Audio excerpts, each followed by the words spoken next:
Selamat pagi Bu Ros dan teman-teman semuanya. Pagi hari ini saya Elisa Asmara dan teman saya Yosefina Fobia akan mempresentasikan tentang manajemen anak didik, pendidik, dan tenaga kependidikan. Yang pertama, saya akan menjelaskan pengertian anak didik. Siapa anak didik menurut para ahli?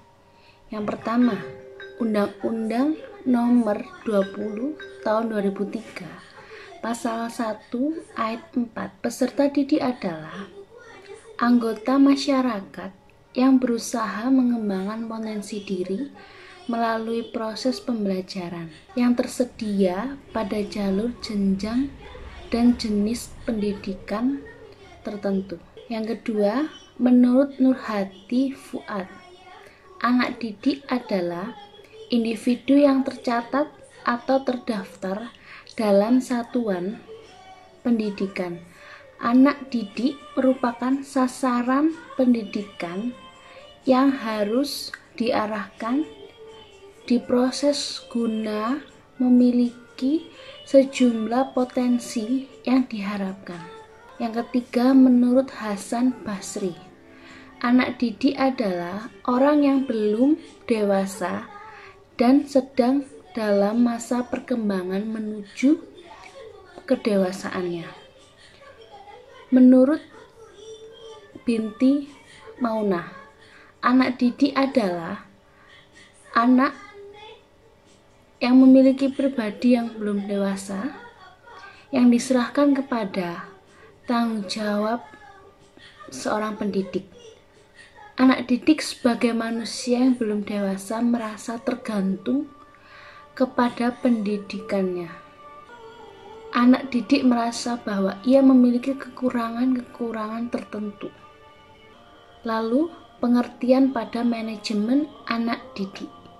Menurut para ahli, menurut Bafadal, manajemen anak didik merupakan keseluruhan proses kerja sama dalam menyelesaikan masalah anak didik dalam rangka mencapai tujuan pendidikan. Menurut Gunawan, manajemen anak didik adalah proses kegiatan yang direncanakan dan diusahakan secara sengaja serta pembinaan secara kontinu terhadap seluruh anak didik agar dapat mengikuti proses pembelajaran secara efektif dan efisien, mulai dari penerimaan peserta didik hingga keluarnya peserta didik dari suatu sekolah. Selanjutnya, saya akan menjelaskan tentang tujuan manajemen anak didik PAUD. Menurut Mulyasa, tujuan manajemen anak didik adalah untuk mengatur berbagai kegiatan agar kegiatan pembelajaran di sekolah dapat berjalan dengan lancar, tertib, teratur, serta dapat mencapai tujuan pendidikan di suatu sekolah. Menurut tujuan manajemen menurut ahli Imron, pertama, meningkatkan pengetahuan, keterampilan, dan psikomotor anak didik. Kedua, menyalurkan dan mengembangkan kemampuan umum atau kecerdasan, bakat, minat anak didik. Ketiga, menyalurkan aspirasi, harapan, dan memenuhi kebutuhan anak didik. Keempat, tercapainya kebahagiaan dan kesejahteraan hidup yang lebih lanjut, dapat belajar dengan baik dan tercapai pada cita-cita anak didik. Kelima, mengembangkan fungsi sosial anak didik seperti agar anak didik dapat bersosialisasi dengan orang lain. Yang keenam, mampu menyalurkan hobinya, kesenangannya, dan minat bakatnya. Penyaluran ini juga menunjang perkembangan pada anak didik secara keseluruhan. Prinsip manajemen anak didik. Menurut para ahli, menurut Ali Imron, Yang pertama, manajemen anak didik dapat dipandang sebagai bagian dari keseluruhan manajemen sekolah. Oleh karena itu, ia harus mempunyai tujuan yang sama atau yang mendukung terhadap tujuan manajemen secara keseluruhan. Yang kedua, segala bentuk kegiatan manajemen anak didik harus mengembangkan misi pendidikan dalam rangka mendidik para anak didik. Segala bentuk kegiatan, baik itu ringan, berat, disukai maupun tidak disukai oleh anak, haruslah pendidik mengarahkan untuk mendidik anak dan bukan untuk yang lainnya. Yang ketiga, kegiatan-kegiatan manajemen anak haruslah diupayakan untuk mempersatukan anak didik yang mempunyai aneka ragam latar belakang dan memiliki banyak perbedaan. Perbedaan-perbedaan yang ada pada anak tidak diarahkan bagi munculnya konflik di antara anak, melainkan justru mempersatukan, saling memahami, dan saling menghargai. Yang keempat, kegiatan manajemen anak harus mendorong dan memacu kemandirian anak. Pada prinsip kemandirian akan memberikan manfaat bagi anak didik tidak hanya ketika di sekolah saja, melainkan juga ketika berada di lingkungan sosial masyarakat. Hal ini mengandung arti ketergantungan anak didik harus sedikit dihilangkan melalui kegiatan-kegiatan manajemen anak. Yang kelima, kegiatan manajemen anak harus dipandang sebagai upaya pengaturan terhadap pembimbingan anak didik. Maka membimbing merujuk pada kesediaan dari pihak yang dibimbing, yang dalam hal ini adalah anak didik. Apa yang diberikan kepada anak didik? Yang keenam, yang diupayakan oleh kegiatan manajemen anak didik berfungsi untuk kehidupan anak didik di masa yang akan datang. Yang berikutnya, menurut tim dosen UPI, yang pertama prinsipnya, penyelenggaraan harus mengacu pada peraturan yang berlaku pada saat program dilaksanakan. Yang kedua, mendukung terhadap tujuan manajemen sekolah secara keseluruhan. Yang ketiga, mengembangkan misi pendidikan dalam rangka mendidik peserta didik. Keempat, menyatukan peserta didik yang berasal dari beragam latar belakang. Yang kelima, memacu kemandirian anak didik. Yang keenam, upaya pengaturan terhadap pembimbingan peserta didik dalam kegiatan berfungsi bagi kehidupan peserta, khususnya di masa depan. Saya akan melanjutkan presentasi dari teman saya dengan poin selanjutnya adalah tahapan dalam manajemen anak didik. Nah, dalam tahapan manajemen anak didik ini ada 4 proses yang harus kita lakukan. Yang pertama, penerimaan anak didik, kemudian pencatatan prestasi belajar, yang ketiga pencatatan bimbingan dan penyuluhan, dan yang keempat monitoring atau suatu proses pemantauan. Kita akan membahasnya satu persatu. Yang pertama, penerimaan anak didik. Nah, di dalam penerimaan anak didik ini ada 3 hal yang harus kita lakukan. Yang pertama, kita menganalisis kebutuhan.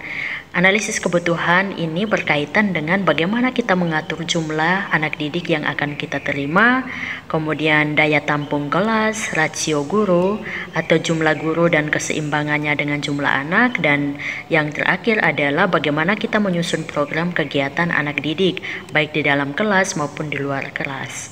Kemudian yang berikutnya adalah rekrutmen. Rekrutmen peserta didik berkaitan dengan proses pencarian atau menentukan peserta didik yang nantinya akan menjadi peserta didik di lembaga sekolah kita. Nah, di dalam proses ini tentunya kita harus mengikuti langkah-langkah yang pada umumnya dilakukan, misalkan dengan membentuk panitia penerimaan siswa baru.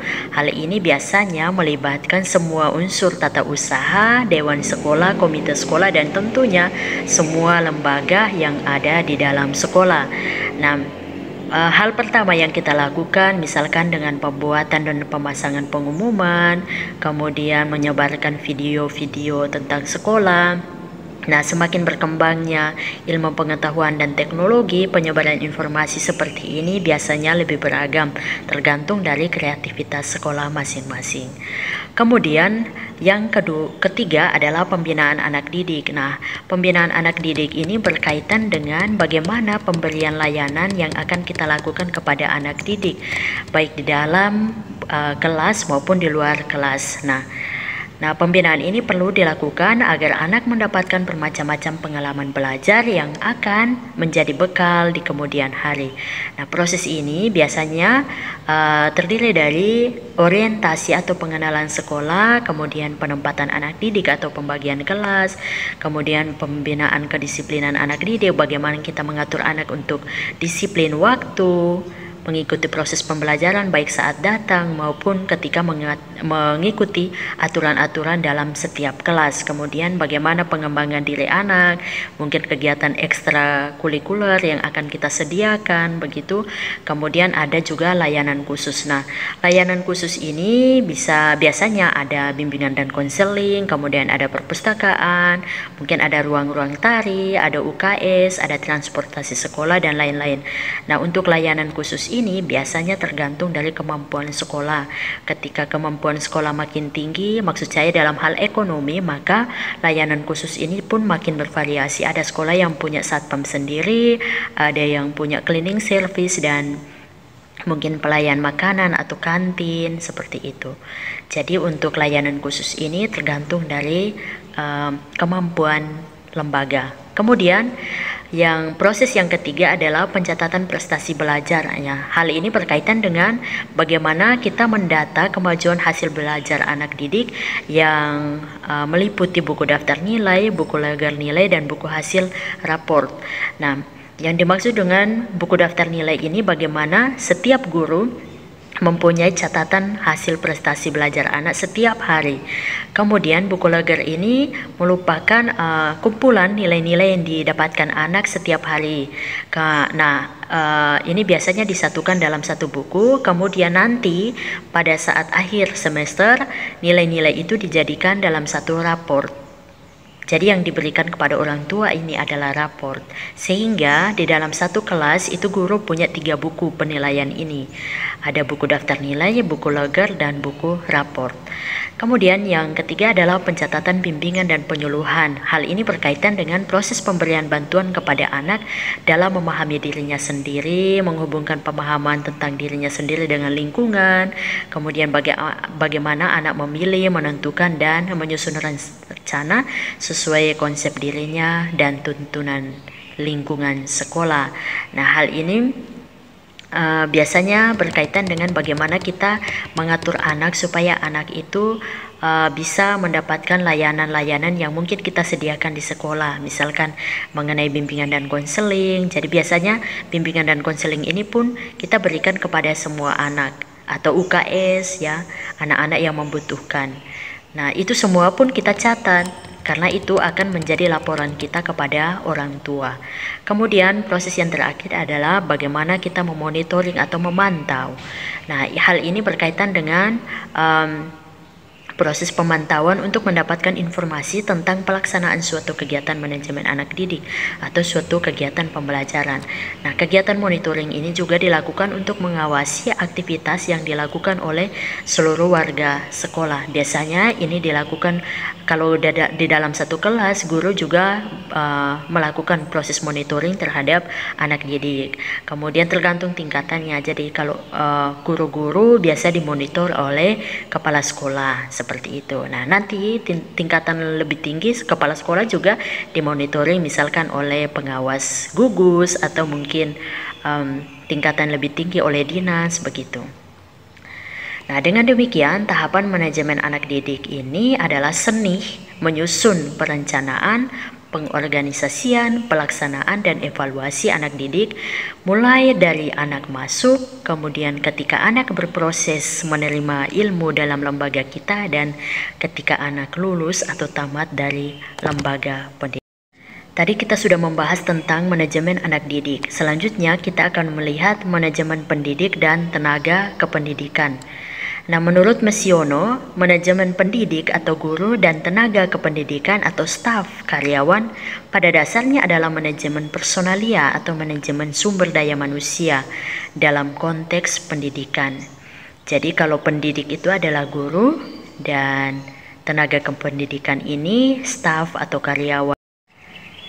Tujuan dalam manajemen pendidik dan tenaga kependidikan ini menurut Ruhe dan Biars ada 5 hal. Yang pertama, perencanaan, yaitu merencanakan tenaga kerja secara efektif serta efisien agar sesuai dengan kebutuhan dari lembaga.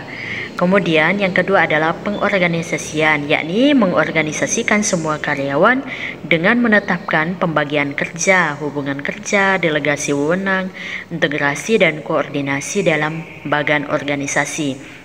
Jadi hal ini berkaitan dengan bagaimana kita mengatur pembagian kerjanya. Misalkan kita mengatur pembagian guru A berada di kelas A, misalkan guru B menjadi guru pendamping di kelas A, misalkan seperti itu. Kemudian bagaimana kita mengatur hubungan mereka. Jadi misalkan mungkin bagian tata usaha harus memenuhi apa yang diminta oleh guru kelas, misalkan seperti itu. Lalu delegasi wewenang ini bagaimana ketika kepala sekolah tidak ada, maka yang bertugas mengatur kelas atau bertugas mengatur jalannya pembelajaran hari itu mungkin wakil kepala sekolah, atau misalkan dua-duanya kepala sekolah dan wakil kepala sekolah tidak ada, mungkin ada guru kelas mana yang ditunjuk sebagai delegasi untuk menggantikan tugas kepala sekolah seperti itu. Kemudian ada integrasi dan koordinasi dalam bagan organisasi yang dimaksud bagaimana hubungan dari masing-masing bagian itu dalam melaksanakan tugasnya. Misalkan mungkin satpam tugasnya harus menunjang misalkan bagian guru kelas bekerja sama dengan guru kelas atau guru piket hari itu bagaimana menyambut anak seperti itu. Jadi koordinasi dari masing-masing bagian. Kemudian yang ketiga, pengarahan, yaitu kegiatan mengarahkan semua karyawan dalam membantu tercapainya tujuan lembaga. Jadi salah satu tujuan dari manajemen pendidik ini supaya kita juga mengarahkan bagaimana mungkin tugas satpamnya dia harus buat apa, tugas sebagai cleaning service apa-apa yang harus dilakukan. Dia harus datang jam berapa, pulang jam berapa. Kemudian ketika anak bermain, apa yang mereka harus lakukan, mungkin membersihkan dulu alat permainan atau bagaimana.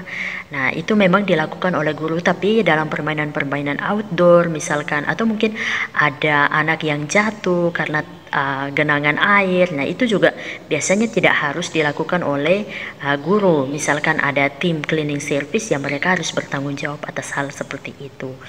Jadi memastikan bahwa lingkungan sekolah itu aman misalkan. Kemudian pemimpin, yakni mengarahkan dan membina hubungan antar sumber daya manusia, yakni pendidik dan tenaga kependidikan dalam rangka pencapaian hasil. Jadi seperti yang tadi ya, kalau misalkan kita ingin supaya proses belajar dan pembelajaran yang kita lakukan misalkan aman, nyaman, menciptakan lingkungan yang aman dan nyaman bagi anak, kita mengatur bagaimana hubungan kerja Anak bisa dimonitor tidak harus oleh guru tapi juga oleh tata usaha mungkin ketika anak bermain, karena mungkin guru kita mengatur bagaimana misalkan kelas A istirahat terlebih dahulu, guru juga dibantu oleh tata usaha untuk melihat bagaimana ketika anak bermain. Jadi kita memberikan pengawasan, menjaga anak supaya jangan sampai jatuh. Nah, seperti itu.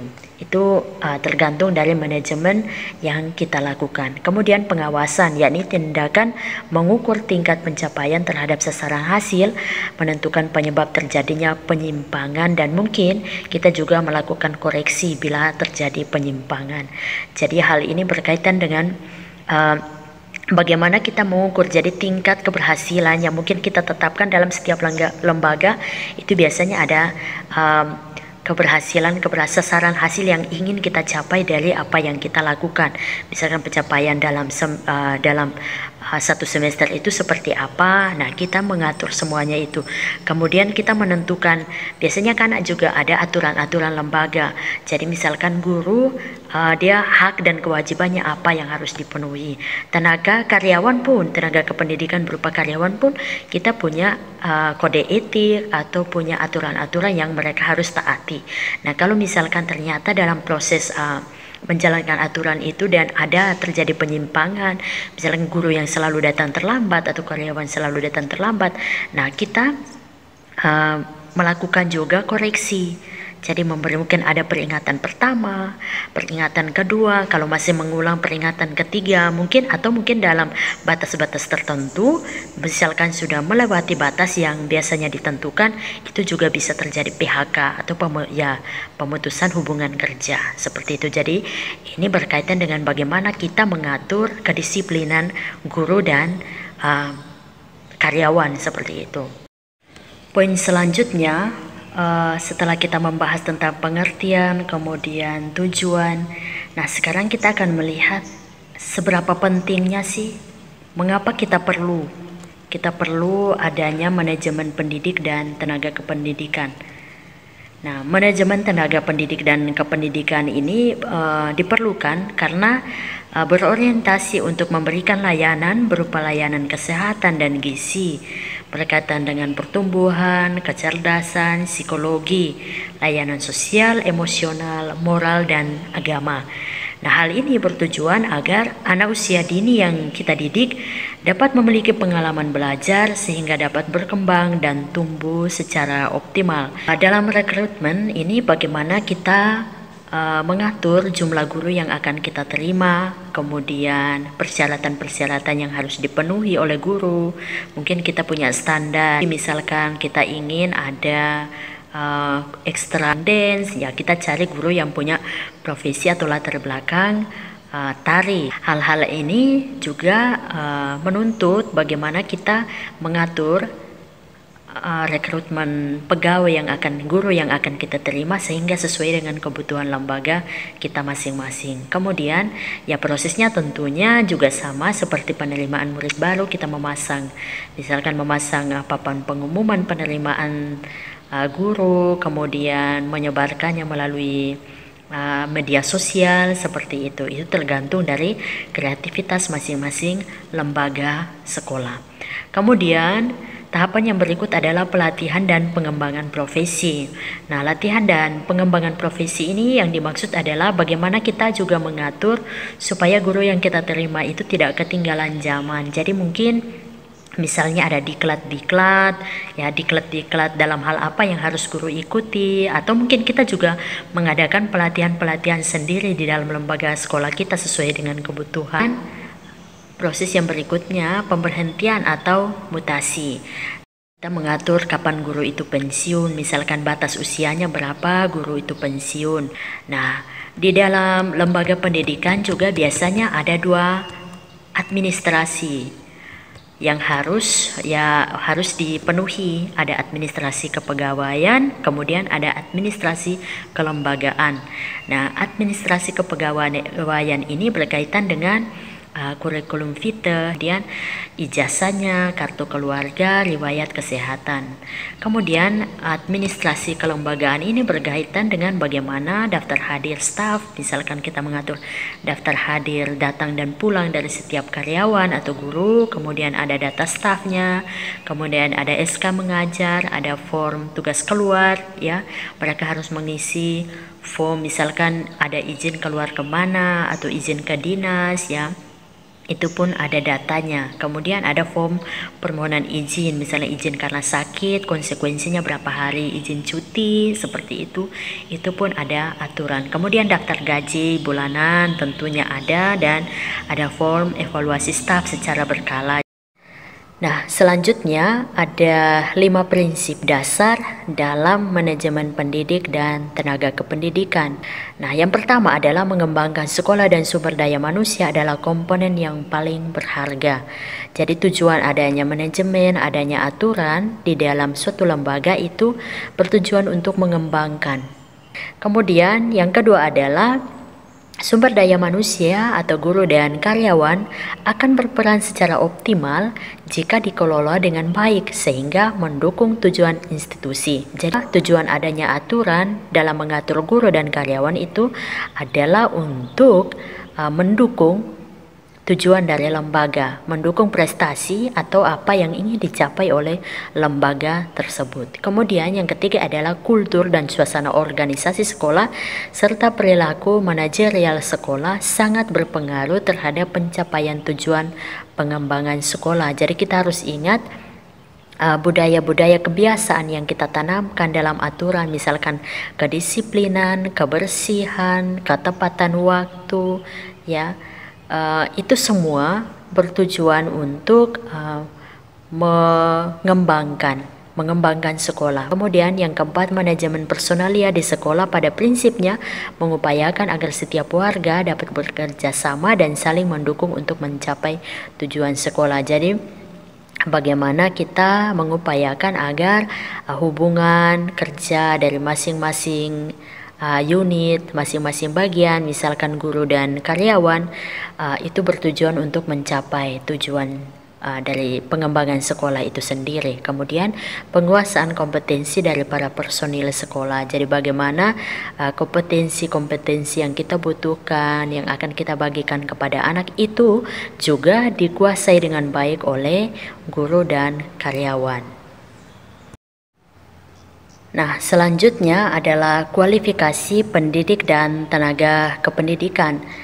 Nah, dalam lembaga PAUD yang ideal seharusnya memiliki anggota staf atau personalia yang mencakup direktur atau kepala sekolah, tenaga pendidikan, dalam hal ini guru, ada asisten pendidikan atau guru pendamping, staf administrasi atau tata usaha, kemudian ada staf pendukung, dalam hal ini ada dokter, ada psikologi atau ada konselor, kemudian ada pelayan makanan atau kantin, kemudian ada pelayan kebersihan, ada transportasi, tenaga keamanan. Baik teman-teman, terima kasih. Demikian presentasi dari kami. Apabila ada hal-hal yang mungkin kurang dipahami, bisa bertanya langsung di forum diskusi. Terima kasih atas perhatian, Tuhan memberkati.